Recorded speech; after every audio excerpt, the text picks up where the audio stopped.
So we have a few different types of shoes that we'll go over.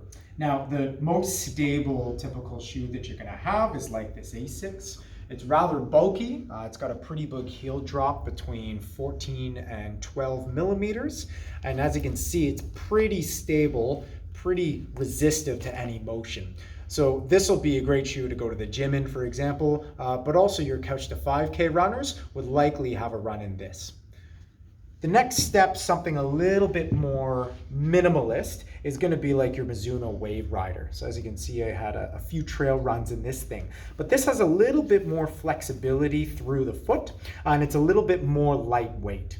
And so if you're looking to run, let's say anywhere from 15 to 20 Ks in one go, this would be a great training shoe to have. So a little bit lighter than your bulky shoe, but still a lot of support in it. And what's the drop on that one? This one is, I believe, an 8 mil drop, and so a bit flatter than your stability shoe. Now, in the lighter range, we start to get into road racers. So this is the Nike Pegasus Turbo, and so this actually has a 10 mil drop. And it's very lightweight. Now we're talking about the different components of the shoe. We already spoke about the heel drop. Well, when you look at the midsole, this has a little bit more support through here. And so Nike put in a bit of technology to have a bit more of a rebound coming off of the ground, even in their Pegasus Turbos. And then up on the top, the thing that I like about the Nikes is that when you tighten the laces, it really feels like the top of the foot is being hugged by the rest of the shoe. And so this would be ideal probably for anywhere from half marathon into shorter distance runs. Then you get into the Asics, and this is another very lightweight shoe. Now it's a bit stiffer, but again, that rebound that you have out of the forefoot is fantastic for some speed work. Now it doesn't have the wrapping or hugging features on top of the shoe that the Nike does, but this is still a fantastic shoe for your quick road races. Now another feature is that Asics put on a rocker off the toe of the shoe and the toe box, similar to a Hoka, and it pushes your runner into more of a forefoot or a midfoot strike. And so that's this type of shoe. So that's got quite a lot of padding there underneath it, but the drop is not as great? That's correct. This is actually a 5 mil drop. So as Anne-Marie mentioned, you have a fair amount of padding under the two parts of the shoe, but the drop from the heel to the forefoot is only about 5 mils.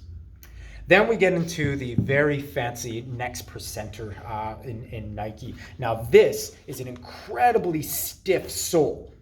But again, the benefit of this is that when a runner puts their weight onto their toes, it's going to store energy and then push them forward very quickly. Now this has several carbon fiber plates in the sole, and that's a technology that all of the big front runners in the shoe game are trying to mimic.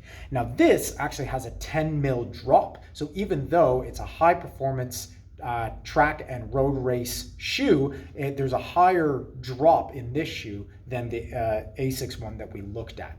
But again, very high weight, and you're able to tighten the top of the shoe around the foot with this model.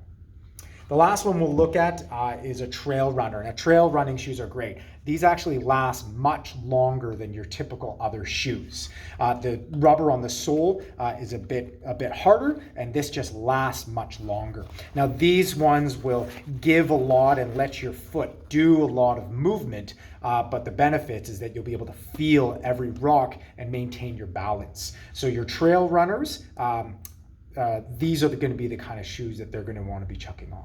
And this is a 4 mil drop. So it's fairly low drop, but it has a little bit of a heel there for your stability for assisting you with the uphill, but it is kept very low to the ground to help with your stability on the downhill. That's quite a lightweight trail shoe, the S-Lab. So you wouldn't want to do 100K in that, but for your shorter sort of 15 to 20K trail, that's a great shoe. The last thing we'll mention is going to be the wear pattern on the bottom of your shoe. Now, as we mentioned, shoes are meant to be thrown out.